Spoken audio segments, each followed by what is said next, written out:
All right, you're in Exploiting Lawful Intercept to Wiretap the Internet with Tom Cross. Tom is the X-Force Manager, X-Force Research Manager, sorry about that, at IBM. Tom? Thank you. And thanks everyone for coming to hear my talk this morning. Can everyone hear me okay? A little low? Let me move this up. How's that? Better? Better. Okay. So, where do I start? All right. So I'm here to talk about lawful intercept systems in the internet and security issues with them. So a lawful intercept is a wiretap. It's a lawfully authorized wiretap. And there's been this debate that's been going on for I would say as much as 30 years now about how the telecommunications infrastructure of the future will work regarding the ability for law enforcement to perform surveillance of suspected criminals. And the debate is sort of defined by this belief that this sort of surveillance is either going to be easy or you're either going to have end-to-end encryption and there's really not going to be a way to do any surveillance, or we're actually going to be building infrastructure into the internet that enables surveillance. And so if we're going to, and so there's been all these different sort of salvos in this debate. One of the first was the Clipper chip, and you heard about it from Moxie earlier if you were in this talk. He kind of teed up a couple of the topics that I'm going to discuss.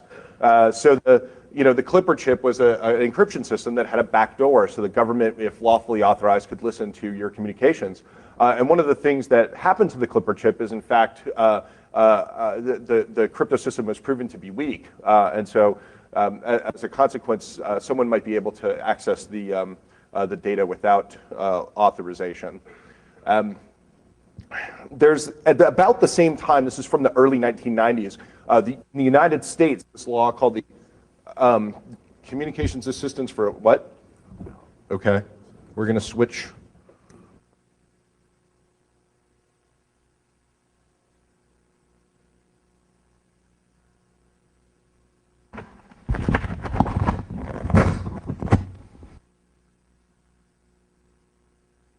Okay, can you hear me now? It sounds louder.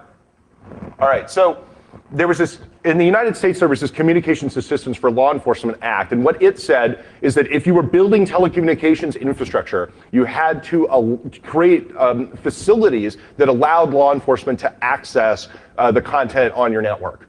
The impetus for this was that at that time, telecommunication systems were getting more and more complicated, and so the idea of simply wiretapping by using alligator clips was becoming outmoded, and they knew that that was going to continue to happen in the future. So they wanted to sort of require the phone companies to build in a way for them to do this.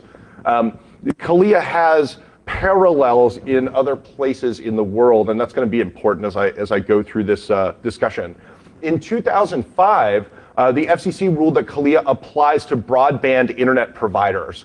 So originally, when CALEA was passed, there was this compromise that said that internet services were not covered. But over time, they, I don't know, it's somewhat of a reversal. It's not a complete reversal, but they decided that broadband internet providers were telecommunications companies, and so they had to comply with CALEA. So that brings us, so originally a lot of the CALEA equipment had to do with wiretapping telephones, but if we have to comply with CALEA in the internet, then we need to have internet wiretapping infrastructure, and that's how we get to this discussion. The IETF published an RFC, which was RFC 2804. I think it was in the year 2000.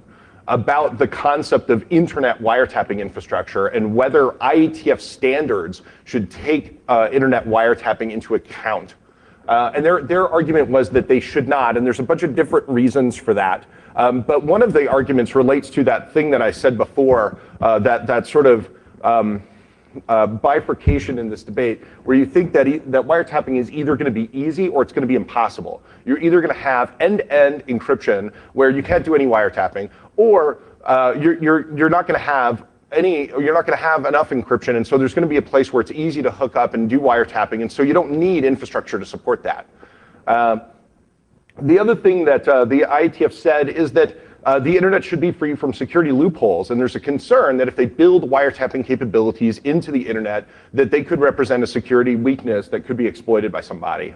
So in having said all of this, the IETF also said that if you're going to do this, if you're going to build an internet wiretapping infrastructure, that you should publish the details of your architecture so that people can peer review it from a security perspective. And this makes a lot of sense if you consider the fact that all of the protocols that underlie the internet are all public documents. They're all IETF RFCs that you can go download and read. Anyone can understand how the internet works. And so if there was some secret mechanism that was being used for wiretapping in the internet that wasn't also subject to being published in this way, that would sort of be antithetical to the overall overarching philosophy upon which the internet was built. So in keeping with this policy, Cisco published an RFC 3924, explaining their architecture for lawful intercept and IP networks. Cisco had to create this architecture because they have customers who are forced to comply with CALIA and other similar laws in other countries, and so they have to introduce wiretapping infrastructure into their internet systems. And so Cisco came up with an approach, and they published it in this RFC. And basically, so their approach is loosely based on an architecture which was defined by the European Telecommunications Standards Institute for wiretapping. It's an SNMP v3 based interface that allows you to, there's a MIB that you can access that allows you to provision a wiretap. So one of the reasons that the IETF said that you should publish these architectures is so that we can peer review them for security reasons. And so that's what essentially I'm going to do in this talk. I'm going to look at this architecture and consider some of its security properties. And I think that there are properties of this architecture that are not as secure as I think they should be.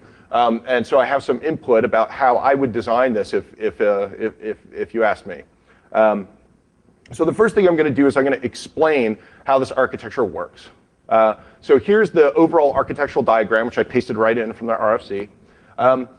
The thing over on the right that says LEA, that is the law enforcement agency. So some of these blocks in this diagram are actual network devices, and some of these blocks are groups of people.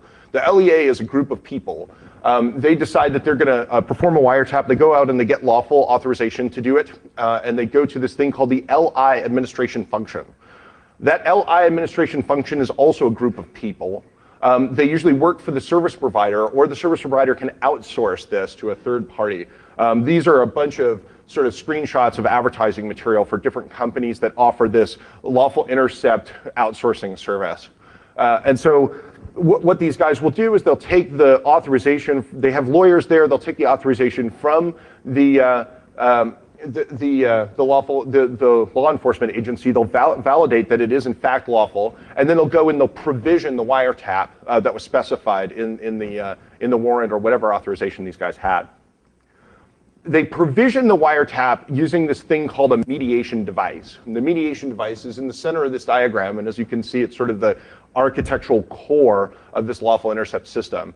The mediation device goes out and sends messages such as this SNMP v3 message to devices that can actually do the wiretapping, and then it collects the results of that wiretap and packages it and provides it to the law enforcement agency. There are a bunch of different companies that make mediation devices that interoperate with Cisco routers and support the Cisco architecture for lawful intercept. And this picture is just it's from the marketing material from Verint, which is one of the companies that makes these mediation devices. So there are two IAPs in this diagram. An IAP is an intercept access point.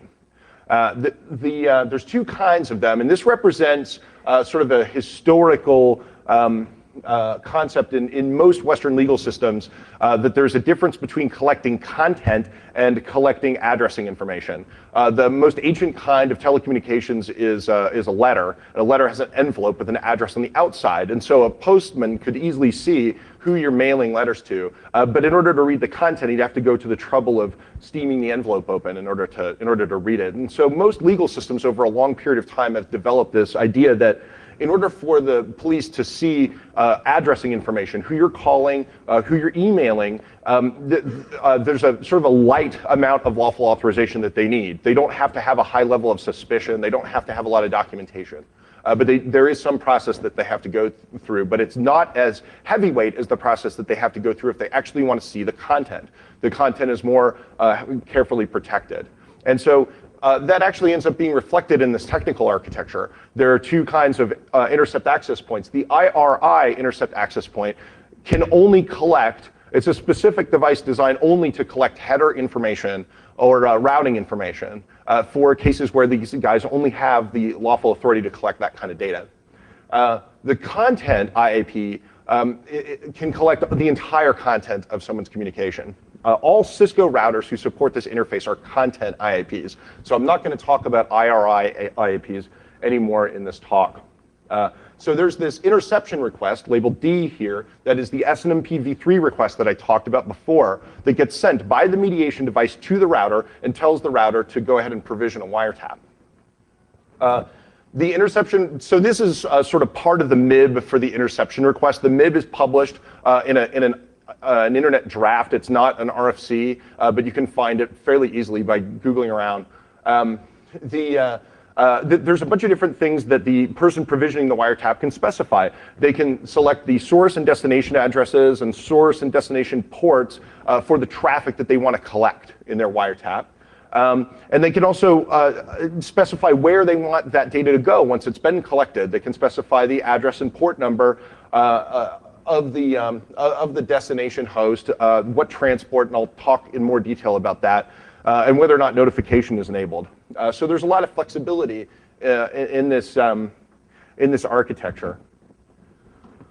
So let's take a step back from this whole thing and ask ourselves, like, what are the different security issues you would need to think about if you were building this wiretapping system? The first thing you would want to do is prevent the subject from discovering the surveillance. In the RFC that Cisco published, they describe the fact that they don't add additional hops to a trace route, for example, to make it obvious that there's a new device in the network. They built it into the router that's already there. Some people have asked, whether enabling this interface would have a performance impact in the router, and I wasn't able to study that, but it's an interesting question. If you could observe that the network performance is slow today, that might mean that they're wiretapping, but it could mean something else too. So I don't know how reliable that would be as a method of detecting the presence of this. Another thing that you need to think about if you're designing a wiretapping system is preventing the subject from manipulating the surveillance. So there's a really interesting paper called The Eavesdropper's Dilemma that Matt Blaze wrote and published, I think, a couple years ago that talks about the subject. If you suspect that you're being wiretapped, so let me explain it from the other perspective. If you're wiretapping somebody, and if you they send a packet, for example, with a bad checksum, you can do one of two things with it. You can either throw it out because you think that the end host is also gonna throw it out, or you can include it with the content that you've collected because you think that the end host might actually interpret it. And so that gives the subject a couple of different options if they want to confuse you. If you're collecting packets with bad checksums, they can send a whole bunch of those in addition to the real messages that they're sending. And those additional messages that they're transmitting that aren't being received by the receiver might confuse the person performing the surveillance as to what's being discussed. On the other hand, if you decide you're going to throw out packets with a bad checksum, then the guy who's being surveilled need only configure the computer on the other end to accept packets with bad checksums, and he can send all of his communications with bad checksums, and he'll be completely invisible to your surveillance. So that's a difficult problem, and there's a lot of other research out there that discusses it. The other thing that you need to be concerned with is unauthorized use of the wiretapping system you're building, and that's really what this talk is about. You need to prevent people who don't have permission from provisioning wiretaps. And you also need to make sure that those who do have permission are only collecting the information that they're authorized to collect. That second thing, there's a technical term for it, which is minimization. And those two things are really the subject of this talk, and I want to make sure that's clear because the last time I gave this, some people didn't understand that. This talk is about gaining unauthorized access. This is Black Hat. So this is a network map to try to give you more of a real-world picture of how this is going to look. This is an ISP network. There's an edge router down here that's providing service to a bunch of customers. It's an intercept access point. And then there's the service provider management network that hopefully is firewalled off from the rest of the ISP's network. And in it, you've got a bunch of computers, including an SNMP management host and a mediation device that you're using to operate the surveillance system. So this is how things are supposed to work. The mediation device would send this SNMP v3 interception request through the network to the edge router and provision a wiretap. And then the wiretap would flow back across that red link there from the router to the mediation device, which would collect it and send it off to the law enforcement agency. This is an idealistic attack scenario. Some guy out on the internet sends an interception request to that same router, provisions a wiretap, and has the results of that wiretap sent back to his machine, again, out on the internet. So how do we do that? What we're going to need to do is send an unauthorized interception request. It's a single, properly authenticated SNMP v3 packet, which accesses this tap MIB, which, as I told you before, is available online. You need to know the correct username and password for the interface. You also have to know the SNMP v3 engine ID, engine boots, and engine time values. Those values are designed to prevent replay of SNMP v3 transactions, and they are readily available from the router if you're allowed to transact SNMP with it. So it will tell anyone what those values are because they're not supposed to be secret, and you can share them between hosts. So if you know them, you can tell someone else and they can use them. The attacker would also need to be able to, the attacker would need to be able to send a packet the interface will receive. So packet filtering could impact this, but again, it's a single UDP packet, so you could spoof it. And I'm going to talk a little bit about that. And encryption might prove to be an obstacle, but only if they did it right, and they probably didn't. So I'm going to talk about that too. Let's start with the beginning. Let's talk about this correct username and password business. It actually turns out that you don't need the correct, or for unpatched routers, you didn't need the correct password because of a vulnerability in the SNMP v3 implementation that this actually affected a whole bunch of different vendors, and not just Cisco, but it was disclosed in the summer of 2008. So the way that SNMP v3 messages are authenticated with this message digest, and so you, as the client, you calculate the digest, you attach it to the packet, you send the packet to the server. What the server is supposed to do is to see how long the message digest you sent was. And if it's not 12 bytes long, it's supposed to throw the packet out. It pretty much says that in black and white in the RFC. But a bunch of people didn't implement that step. And so they set the packet onto so the next thing they do is the server does is calculate its own HMAC for the packet. And then it wants to compare its HMAC with the HMAC that you sent. And a lot of these comparison operations were implemented as shown. They take the packet's HMAC buffer and their HMAC buffer, and they compare using the length of data that was in the packet. So the consequence of that is that if you send a single byte, as long as that one byte is the same as the first byte of the valid HMAC for the packet, your packet is accepted as valid. And so really what you do is you send 256 of these things, and one for each possible byte, and one of them will be accepted. Or the other way you can do this, and it gets more complicated, is that the valid HMAC changes constantly because of the engine time. So you can actually send the same byte over and over and over again, and one of your packets will be accepted. As I said, this was disclosed in June 2008. I hope everyone has patched this, but people tend to be slow about patching routers. So you've got to take the router down. The new version of iOS might have a bunch of new software features that you want to test on your network, and so it can be complicated to deal with this. So I hope that everyone is patched by now, but there might still be routers out there that aren't patched. What's also interesting is that most of the versions of iOS that support this lawful intercept technology were not vulnerable to this particular vulnerability. And given that this vulnerability existed in implementations for like 6 years, it's surprising to me. There must have been 2 different SNMP implementations floating around in their code bases, and one of them didn't happen to have this flaw. But I did find a specific version. There may be more, but I did find a specific version in the list of vulnerable versions that happens to also support lawful intercept, and it runs on the Cisco 10000 series edge routers. These routers are for cable modem companies or DSL companies that are serving like large numbers of customers. These things are out there on the internet, and potentially there's a lot of consumer data that's flowing through them.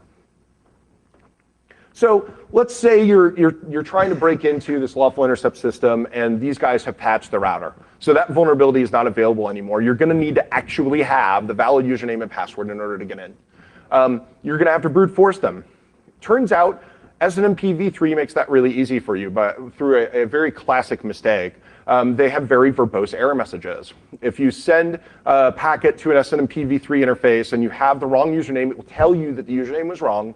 If you have the wrong password, it will tell you that the password was wrong.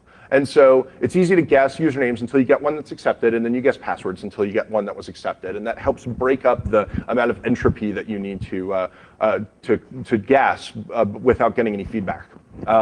All kinds of different systems have been implemented this way in the past, and usually this ends up getting disclosed as a vulnerability with a very low CVSS score, and they fix it. But it's actually going to be hard to fix SNMP, and I'm going to talk about that a little bit later.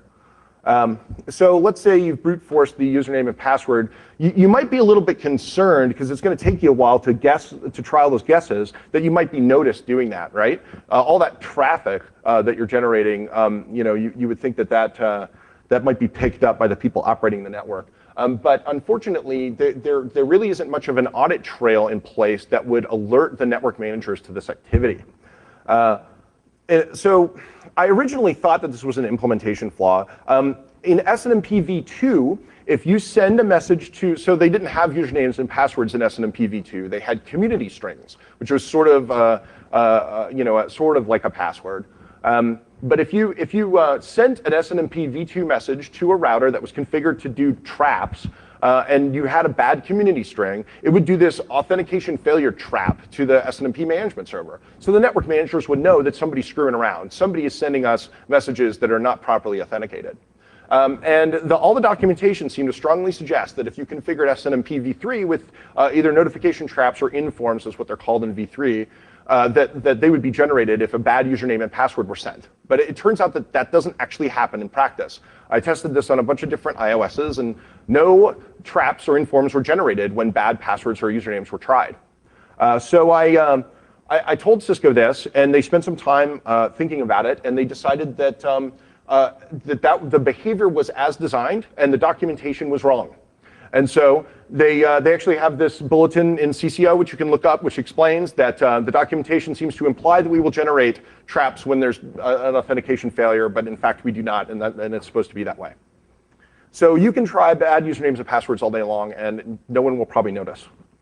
The other thing is that once you get in, you would think you would be noticed. Once you crack the right username and password, and you actually provision a wiretap, you would think there would be an audit trail that would be generated, and they would know that the wiretapping system was being used. It turns out that you can actually turn the logs off. In the MIB for provisioning a wiretap, the tap MIB, there's this notification enable value, and you can set it to false. And if you set it to false, no traps or informs will be generated denoting that a wiretap took place. This is also as designed, and to me it's bizarre. Most kinds of systems have audit trails built into them and various levels of authorization.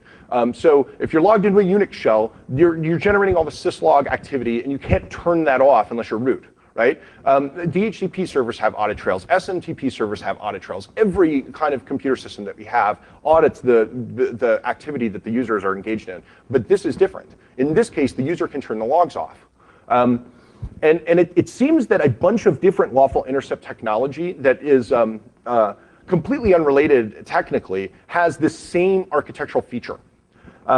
So there was this article in IEEE Spectrum back in July of 2007, which is very interesting, which involved some Ericsson cellular phone switches that were in Greece. And I want to make it clear, no Cisco equipment was involved here. These were totally different machines built by a different company for use in the cellular network with a completely different technical architecture, except that they had this same flaw, that there was a disconnect between the device that performs the wiretapping and the actual device that, or the device that's used to provision the wiretaps. And the logs were all kept on the provisioning device and not on the device where the actual wiretaps occurred. And so what happened is that someone got a rootkit installed on the actual cellular phone switch, and that rootkit accessed this interface for wiretapping, and it could do so without generating any audit trail because the audit trails were all over here on the provisioning device, which it never touched. Ericsson discovered this because there were some problems with the switch. It started crashing, and they sent some escalation engineers down to Greece to find out what was going on, and they started looking through the core dumps, and they actually found assembly code in the core dumps that their company didn't write. It's like the support escalation nightmare of all time, right? You find this assembly code, your company didn't produce it, and it turns out it's spying on people. There's an origin to this architectural flaw, and I don't know exactly what it is. And I'll talk to you about that a little bit later. But there's some reason why all these systems have been designed this way, and I don't know exactly why. But I think it's a problem, and I have a suggestion for an alternate architecture. So there's one other reason why this is a problem, even if you decide that you're not concerned about unauthorized use, and that is that allegations of misuse of the system cannot be investigated. If somebody says, I was wiretapped without authorization, you have no way to go back and see whether or not they're lying. And so that's an interesting problem in and of itself, I think. So you can crack the password, or you can exploit that vulnerability to get in. There's no logs that are being generated of your activity. What about the output stream? You would think that the output stream would only go to the mediation device. And so that would be kind of a problem because you would need to own the mediation device, and it's probably pretty secure. But it turns out that you can send the output stream anywhere that you want. You can send it to any destination address on the global internet over any port using one of 4 different encapsulation methods, a UDP, 2 different UDP formats, one of which is based on RTP, a TCP, and an STCP stream. So it's very unlikely that your output stream is going to be packet filtered or even noticed. And so, for example, you could send all of your wiretap out over port 53 as a bunch of UDP packets. And I put a picture of Dan Kaminsky up here because every time I think about port 53, I think about Dan. So it's very unlikely that your wiretapping contents are going to be discovered flowing across the network, and you can pretty much send them anywhere you want once you've got this packet accepted. So usually people who are configuring routers will use access lists to protect them. That is the primary security feature of iOS. All of the documentation for either both the SNMP v3 authentication vulnerability I mentioned before, as well as the hardening guides, suggest that you create these infrastructure access control lists, where you basically say the service provider LAN is the only place that will accept SNMP packets from. Now, the problem is you can spoof this interception request, so you don't actually have to have access to that network in order to use this feature. But in practice, you probably want to. As I mentioned before, you need these engine values. They can technically be guessed, but I'm stretching the word technically there. It's very difficult to guess them in practice. So you're probably going to want to ask the router for them. And in order to do that, you need to be coming from an address that the router will interact with.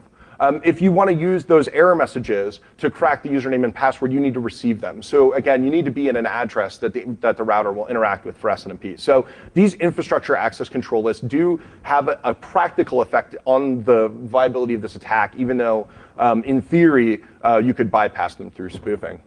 So this network map kind of represents what I think is a real world attack scenario. You've owned a machine in the service LAN. It could be any machine in the service LAN.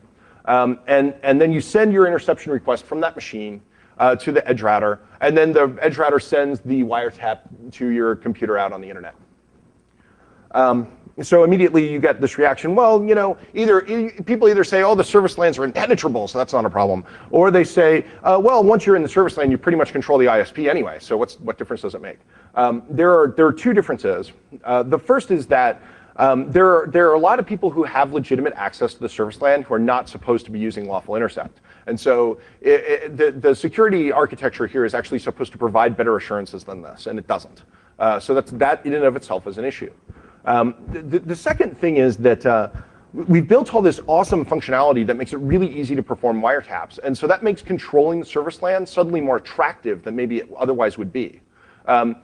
There's a FRAC article from 10 years ago that talks about how to, if you control iOS, you can configure essentially the same sort of wiretap where you set up a tunnel, an IP tunnel from the router to some device out on the internet, and you route a particular traffic set through this tunnel, then back and then out. And so you can set up something like that. It's extremely cumbersome. The person that you're targeting might notice it. This is a single UDP packet. It's a hell of a lot easier to use. And so the fact that it's easier to use makes it less expensive to perform this attack, essentially, and so it becomes more attractive. So I work in X-Force research. We make intrusion prevention systems, and we spend a lot of time looking at security vulnerabilities and trying to think about which security vulnerabilities are more likely to get exploited than other ones. And we came up with this sort of simple way of talking about the process that we go through, where we consider the economic prospect that a vulnerability represents to an attacker. And so I've got this chart here, and on one axis, I chart the opportunity that a vulnerability represents, like how many systems out there are affected, and what kind of data do they have on them. On the other axis, I chart how much it costs the bad guy to exploit that vulnerability. Does the vulnerability fit into a business model that attackers are already running, or are they going to have to come up with a bunch of new tools and techniques in order to really exploit it and make money with it? So if you think about this, the fact that we've created this infrastructure that makes it really easy to do this, what you end up doing is moving this attack to the right side of this chart. Basically, you're making it less and less expensive to perform the attack, and the consequence is that it becomes more attractive. Most of the vulnerabilities that X-Force gets really spun up about are the ones in this top quadrant that represent a big opportunity and are real cheap to exploit. Anything that you do that makes things cheaper makes them more likely to happen in practice. There's another kind of access list besides these infrastructure access control lists that you can configure on a Cisco router, and it turns out that it has a big impact on the security implications of this interface. But unfortunately, it's not, at least originally when I looked at this, it was not documented in the S&MP v3 hardening guide or the configuration guides for lawful intercept, so I'm pretty sure no one actually does this. But you should if you actually have to deploy this stuff in practice. You can specify an access control list for an S&MP v3 user. So that user can only come from a specific source address. And again, the interception request could be spoofed. So in and of itself, this does not solve all your security problems, but coupled with other things, it can. It may be difficult for an attacker to figure out the IP address of your mediation device. And the other thing is that this actually generates an audit trail. Once you configure this access control list, if you send a packet to the router using that username from a different source address, an authentication failure trap will be generated. So that's a strange result in my mind, but it can help you identify when things that are suspicious are going on. So this is a good thing to use, but I don't know if a lot of people are actually using it. Another good thing to use is encryption. And I know for a fact that a lot of people are not using encryption with this system. You don't have to have encryption to have the lawful intercept feature. And the documentation says, although encryption is not necessary, we recommend it. And I know that they do. Cisco really wants you to use encryption with this, but sometimes you can't afford the encryption version of iOS on your router. So there's a couple different kinds of encryption that you can use in this context. One is S&MP v3 encryption, and it's a good thing to use because it makes the attack a little bit harder, but it doesn't protect the privacy of the wiretap coming back out. And so what a lot of people do if they're using encryption is they set up an IPsec tunnel from the mediation device to the router. And that's actually mentioned in the internet draft for the TAPMIB. That's how they meant you to do this. But the problem is, again, that IPsec tunnels are disconnected from the actual lawful intercept or the SNMP v3 system. So imagine that there's an IPsec tunnel configured in this case between the mediation device and the edge router. I'm sending my attack from a different source. So when the router receives my attack packet, it's not going to expect it to be encrypted. So the fact that your tunnel is there does not prevent me from accessing the interface without authorization. When my output stream goes out, it's not going to the mediation device. It's going to a different destination on the internet. So again, the IPsec tunnel is only going to encrypt traffic if it's headed for the mediation device, and my output traffic is not. Even if you did go to the trouble of configuring IPsec, it may not necessarily protect you from this attack. Only if you couple IPsec with that user group access list that I mentioned before are you really secure against unauthorized use of this interface. And I don't think a lot of people are doing that in practice. So this is one of the questions. It's like, what do I think people are doing in the real world? I think they're using that infrastructure access control list, and hopefully some people are probably still vulnerable to that authentication vulnerability. Some people are not using encryption, and most people are not using that group access control list. So the consequence is that these systems can be attacked in the real world, and that this attack scenario is realistic in a lot of places. So let me shift gears here and talk about what should be done to address these problems. So there are different layers at which you can address security issues in an internet protocol. You can change the design, you can fix the implementation, or you can just deploy it right. I have some recommendations for proper deployment. I'm not going to bore you with them. As I said before, you can configure this in such a way that it is pretty secure against this attack. I just don't think that a lot of people do that in practice. But there's a couple problems with this. The first is that even if you do this, even if you configure it securely, you still don't have an audit trail. So you still can't investigate misuse of the system by people who are authorized to use it. There's also no way for me as a user to know whether or not my ISP has deployed this correctly. And again, I assume that a lot of ISPs have not. So if you made changes to the design of the protocols, it would make the system harder to attack regardless of how well it was deployed. I have a bunch of recommendations for that. For SNMP v3, I think that we should get rid of those helpful authentication errors that tell you whether the username or the password was bad. We should send traps and informs with any authentication failure occurs, so the network managers will know when someone's trying to crack passwords. We should also make the engine values more difficult to predict and share. So I would love to be able to do these things, but unfortunately, the working group for SNMP is closed. So the process of actually getting the IETF to update the standard to include these changes is this Byzantine bureaucratic discussion that would take several years. So it's not going to happen. These things are all really easy to implement in practice. If you did this to your SNMP implementation, you wouldn't have to have a flag day or anything. You could just deploy it and it would be fine. But unfortunately, that's not going to happen. I also have some recommendations for lawful intercept. The most important one is that notification control should be moved into the router configuration so that there's an audit trail for every single wiretap that takes place.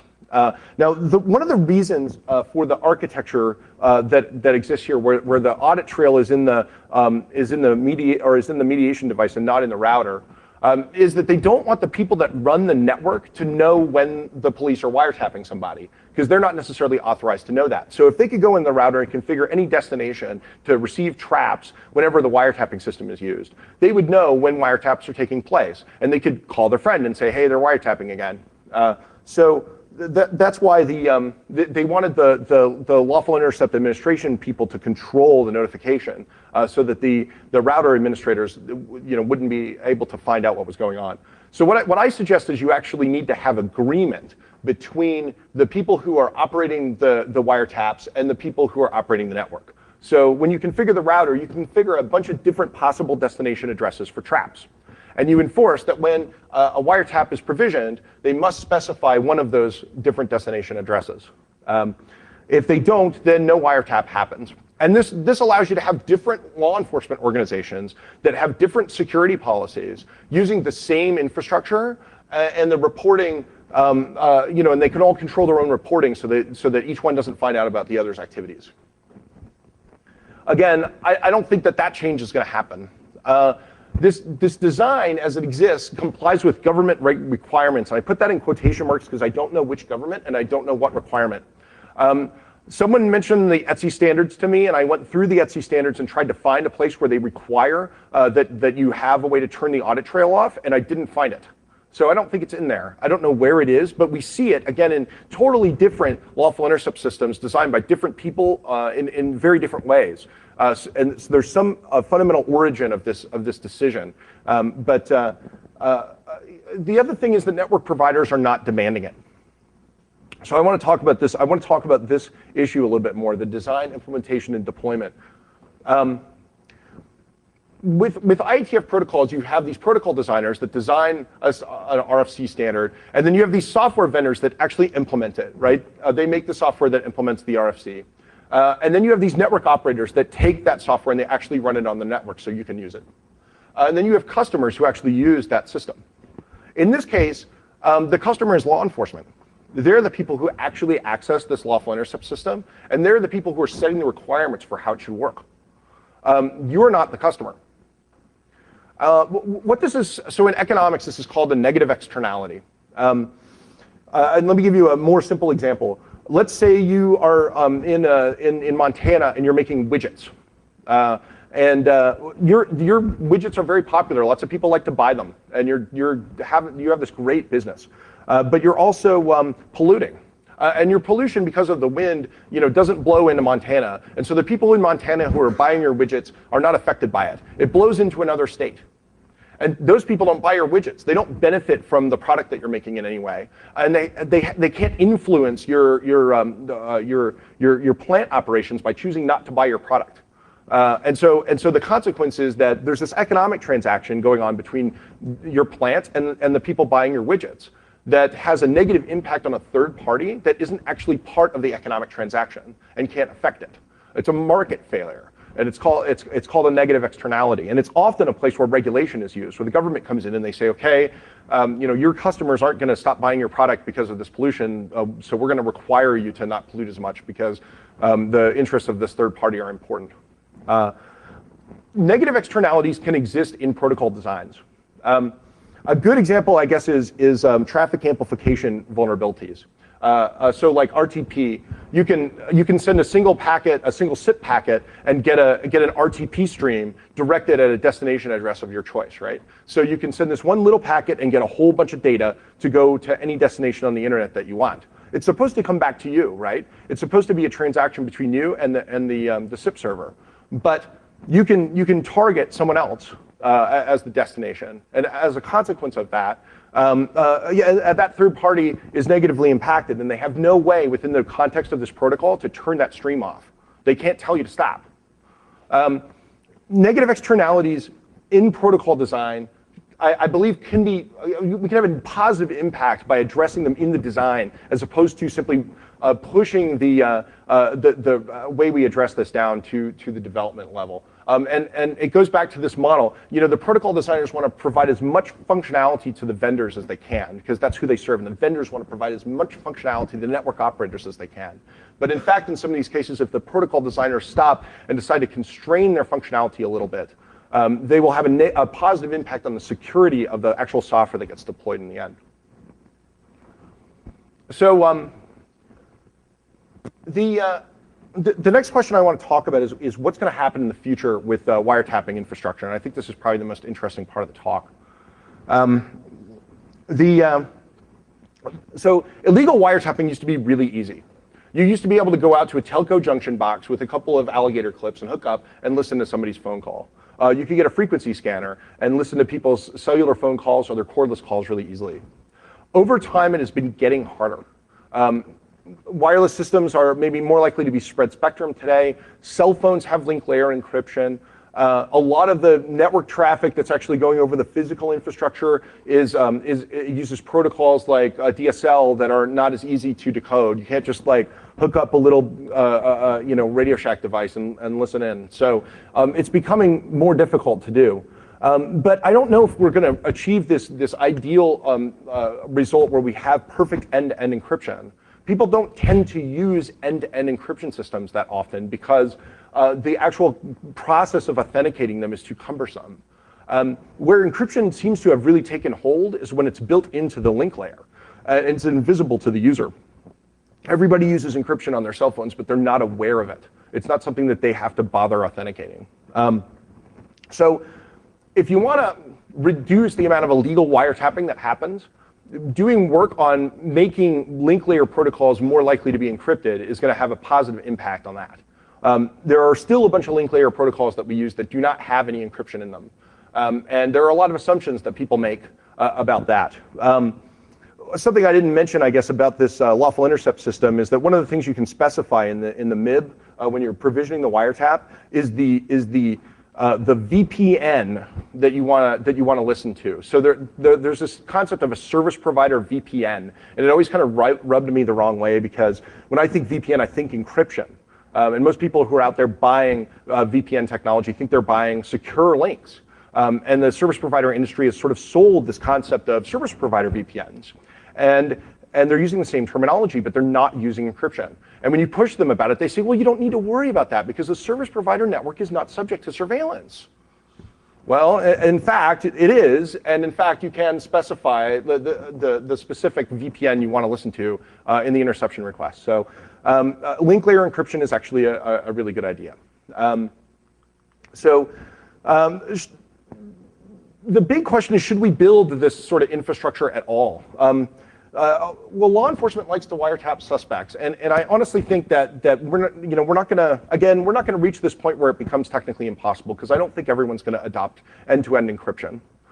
So there's always going to be a place to hook up, and if there's a place to hook up, law enforcement is going to want to do it. They can either do it with temporary or permanent infrastructure. Those are the two choices. And the consensus view of the academic security research community is that the risks involved in creating permanent infrastructure are too great. That vulnerabilities like the ones I'm talking about in this talk will be used to take control of any permanent infrastructure that you build into the system. So use temporary infrastructure instead. Use portable protocol analyzers. I think that part of the reason for this view is that they also think that creating this permanent infrastructure makes wiretapping really inexpensive. It goes back to that economic analysis I was talking about. And so more wiretapping will occur if we have it. If we have this temporary infrastructure, it's more cumbersome, and so people choose not to do a wiretap when they otherwise would. So Susan Landau and Whitfield Diffie wrote a book called Privacy on the Line, which was published about 10 years ago that talks about this subject. And Susan actually reached out to me after I did this talk at Black Hat Federal. And I started talking to her about some of the things that I'm going to tell you in a minute about what I think is going to happen in the future. And she says, I really can't talk to you about this until you read my new book. When's it coming out? Well, it's coming out in March. So she's got a new book coming out in March, and if you're interested in this subject, I suggest you read it. I'm going to read it so that I can go back and talk to her about this stuff. But not having read it, I'm going to do something radical here, and I'm going to disagree with the consensus view of the security research community, and I'm going to provide you with a different perspective, for better or for worse. And hopefully, it's food for thought. I think there are arguable advantages to having permanent infrastructure. Temporary devices don't have audit trails associated with them. Somebody goes to a storeroom and they check out this protocol analyzer, and then they go do a wiretap, and hopefully they only collected the data they were authorized to collect, and then a few weeks later they check it back in, right? If you have a permanent infrastructure, then you can create checks and balances and processes associated with access control. In fact, you have to, because you have to prevent unauthorized access. There are a couple different ways to build permanent infrastructure. One approach is the way that this Cisco architecture works, where you're actually doing minimization in the router itself. You're only collecting the data that you need to collect. The other way you can do this is to scoop up everything and sort it out later. And that's exactly what the Klein Declaration describes. The Klein Declaration is this. So this guy worked for AT&T, and he went to the EFF and told them about this room that existed in one of their switching centers where there was this fiber optic splitter, and all the network traffic was being shunted off to this room where it was being analyzed by the NSA, allegedly. And so in that case, we're not carefully selecting the data we want to look at. We're taking it all. So what kind of architecture do we want to have? I think that's really the discussion we need to be having. The key difference between the client and Cisco architectures is the presence of human checks and balances. And I think that you could build a wiretapping infrastructure that had good human checks and balances in it, that had good audit trails, and that required the right legal authorization to use the network. And if you simultaneously coupled that with efforts to improve link layer encryption, the consequence is that you would eliminate most illegal wiretapping. Most wiretapping would be legal. It's interesting because you'd have built into this wiretapping infrastructure a system that attempts to uphold people's constitutional rights. So it's a very different view than what the consensus view of the computer security research community thinks. But I present it for you for food for thought, and I'm going to be around all weekend to potentially discuss it if you're interested. So. There's one other point I want to make, and that is that peer review is really important. This is how we build secure systems. Nobody in the world is building flawless software systems. And this conference for years has been a place where we come to discuss security vulnerabilities. And the way we do it is by looking through peer review, by looking at other people's technology and through a different perspective and seeing things that they haven't seen. So. What Cisco did here is they published this architecture so that we can peer review it, and that's a great thing. And it's risky to do that because somebody is going to get up at a conference and they're going to talk about their technology, and nobody likes to be criticized. But the reality is that it's through this process of criticism that we actually achieve secure systems, and you all know that. So I think. Cisco should be applauded for actually providing us with this architecture to review. And I think that there's a whole bunch of other lawful intercept technology out there that's actually in our telecommunications infrastructure that has not been subject to any peer review, that does not have any public architectural diagrams. There are all these different vendors that I mentioned that make mediation devices, for example, and who's looking at that stuff to see if it's vulnerable. Yesterday, Barnaby jackpotted an ATM on stage here, and people tend to have this assumption that ATMs would be pretty secure, right? The guys who would build stuff like that would really care about building something that was as solid as possible. But in fact, when you really look at it, it turns out there are weaknesses. Well, the same thing is true of just about any kind of technical system that we've deployed. And so until somebody actually does that kind of analysis and looks at it, we can't be assured of its security. So peer review is important, and that's my talk. Thank you very much for listening to me. I hope this was interesting, and again, I'm going to be around.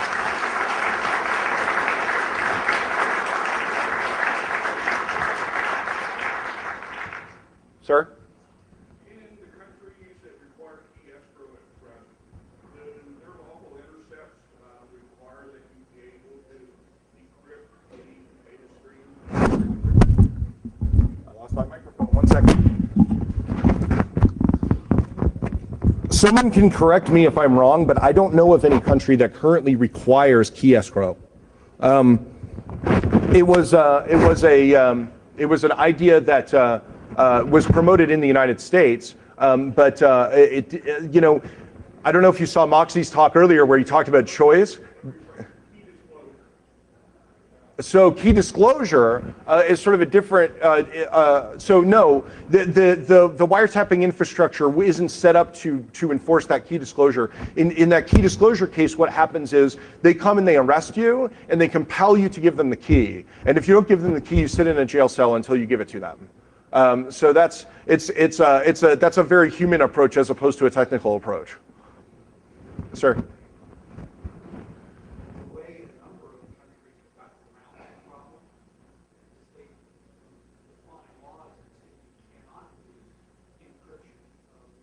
That's right.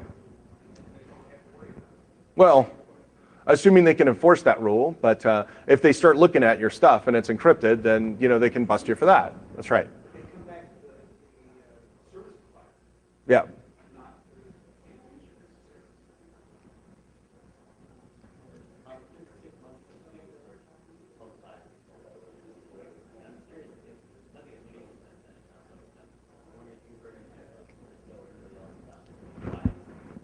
I mean, I believe that no, I mean, I haven't. I know that Cisco did read my research, and I think that it takes a long time to change some of these systems. For example, the SNMP. So this guy at SNMP Research reached out to me, and they make their own custom SNMP stuff. And he said, I read your paper. Your recommendations for the SNMP protocol make a lot of sense, and we can implement them without a flag day.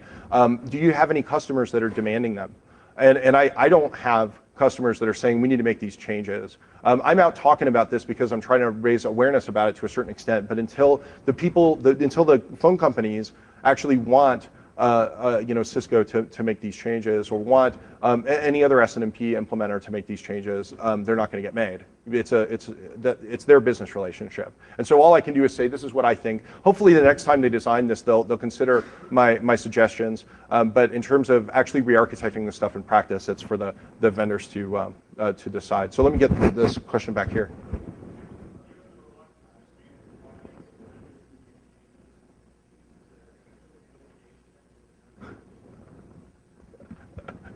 Well, you'd have to establish, at least in the United States, and again, I'm not a lawyer, so ask one of the EFF people, but I think you have to establish standing, and so you've got to actually demonstrate that you were personally subject to unauthorized surveillance as a consequence of these vulnerabilities, and that's very difficult to establish. Well, the reality is that the court system won't consider your case unless you can demonstrate that you actually have meaningful harm. Go ahead.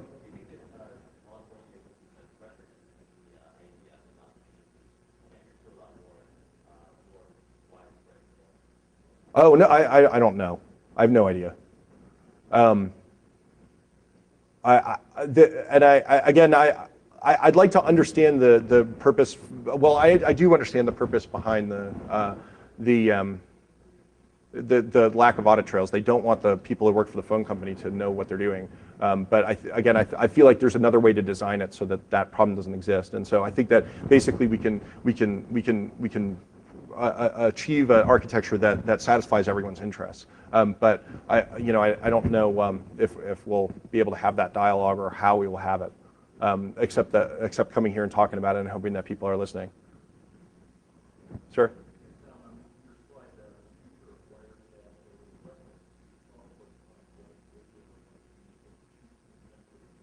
So yeah, there's lots of thoughts in here that I didn't get out when I was speaking.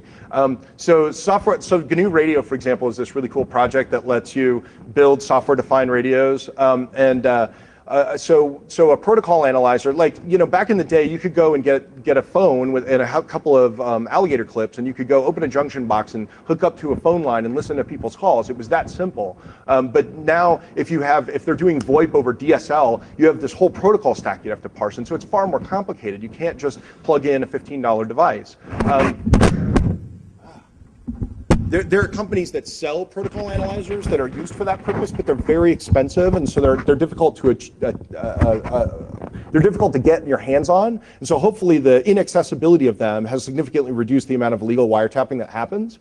But if GNU Radio can do that same kind of protocol analysis, then it could peel apart the ADSL layer and peel apart the VoIP layer, and so you could then again get to the point where you take this laptop running open source software to a junction box and plug it in, and you can listen to people's stuff. And so that's a technical direction I'm just pointing out where we sort of, things got really hard because the protocols got complicated and the systems required to parse them are expensive, but over time it may get cheap again to parse those protocols. And so again, it's an argument for why it makes sense to do link layer encryption, because ultimately if you're not doing link layer encryption, somebody can get access to the infrastructure and listen to the calls.